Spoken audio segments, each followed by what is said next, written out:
Assalamualaikum warahmatullahi wabarakatuh.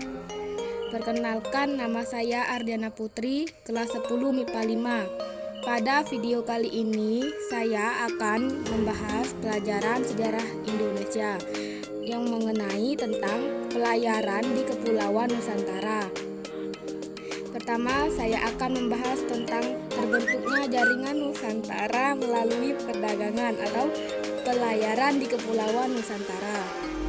Berikut bagian-bagian yang akan saya jelaskan pada materi kali ini, yaitu bagian-bagian dari pelayaran di Kepulauan Nusantara. Yang pertama, teknologi perkapalan. Yang kedua, sistem angin. Yang ketiga, teknologi kompas. Yang keempat, perahu lesung. Perahu lesung terdiri dari perahu bercadik dan perahu tidak bercadik. Yang kelima, kapal jung. 1. Pelayaran di Kepulauan Nusantara. Aktivitas pelayaran di Indonesia. A. Teknologi perkapalan. Kemampuan membuat kapal sudah dimiliki masyarakat Nusantara sejak masa praaksara dan terus berkembang pada masa Hindu-Buddha. Bukti yang menunjukkan kemampuan masyarakat dalam membuat kapal adalah prasasti Bebetin yang berangka tahun 818 Saka atau 896 Masehi. Bukti kemajuan teknologi perkapalan di Indonesia juga ditunjukkan oleh relief kapal tersebut, menimbulkan asumsi bahwa masyarakat Indonesia memiliki kedekatan dengan budaya maritim. Para ahli sejarah meyakini pada masa Hindu-Buddha, masyarakat Indonesia telah mengenal 3 jenis kapal, yaitu perahu lesung, perahu bercadik, dan perahu tidak bercadik.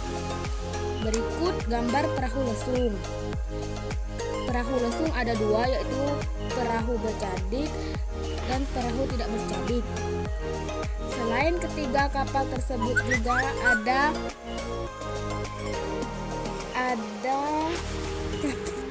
kapal berukuran besar dari Indonesia yang dikenal oleh para pedagang Cina, yaitu kapal jung. Kapal ini menguasai perairan di Indonesia pada abad 818 atau 890 Masehi. Kapal ini dibuat di sepanjang pantai utara Jawa dan pantai Kalimantan bagian selatan dengan kayu jati dan kayu besi dengan jalinan papan kayu tanpa menggunakan paku dan besi. Jung digunakan untuk mengangkut barang dagangan seberat 350 sampai 500 ton beserta ratusan penumpang.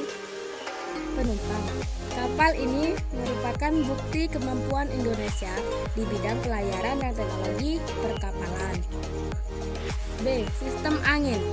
Sistem angin wilayah Nusantara memungkinkan pengembangan jalur pelayaran dari barat ke timur dan sebaliknya secara teratur dengan pola tetap.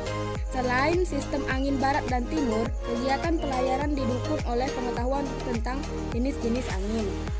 Jenis-jenis angin yang dimanfaatkan untuk kegiatan pelayaran sebagai berikut. 1.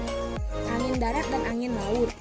Angin darat adalah angin yang berhembus dari arah darat ke laut pada malam hari.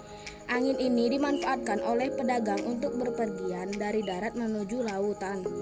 Sedangkan angin laut adalah angin yang berhembus dari laut ke darat pada siang hari.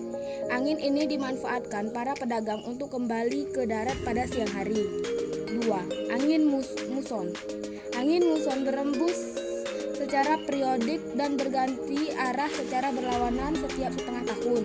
Angin muson dibedakan menjadi 2, yaitu A. Angin muson barat. Angin muson barat berembus dari benua Asia ke benua Australia. Angin ini bertiup pada bulan Oktober sampai April. Angin ini dimanfaatkan para pedagang India untuk berangkat menuju Indonesia. B. Angin muson timur. Angin muson timur bertiup dari benua Australia ke benua Asia. Angin ini berembus pada bulan April sampai bulan Oktober. Angin ini dimanfaatkan pedagang India untuk kembali ke daerah asalnya. Keberadaan angin muson menyebabkan wilayah Indonesia memiliki kedudukan istimewa sebagai pusat perdagangan. C. Teknologi kompas. Pelayaran di wilayah Nusantara pada awalnya hanya didukung dengan teknologi dan pengetahuan sederhana.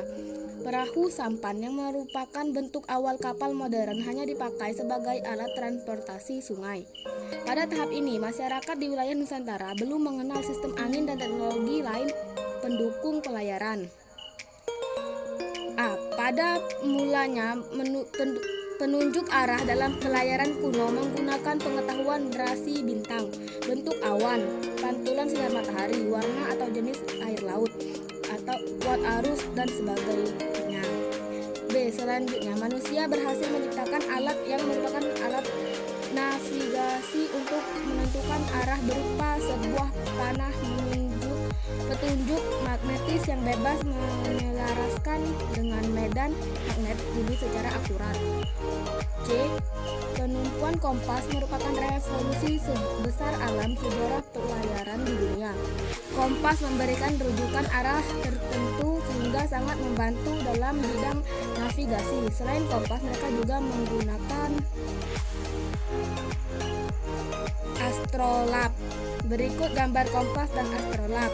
Sekian yang dapat saya sampaikan. Apabila ada kesalahan saya mohon maaf. Wabillahi taufik walhidayah. Wassalamualaikum warahmatullahi wabarakatuh. Terima kasih.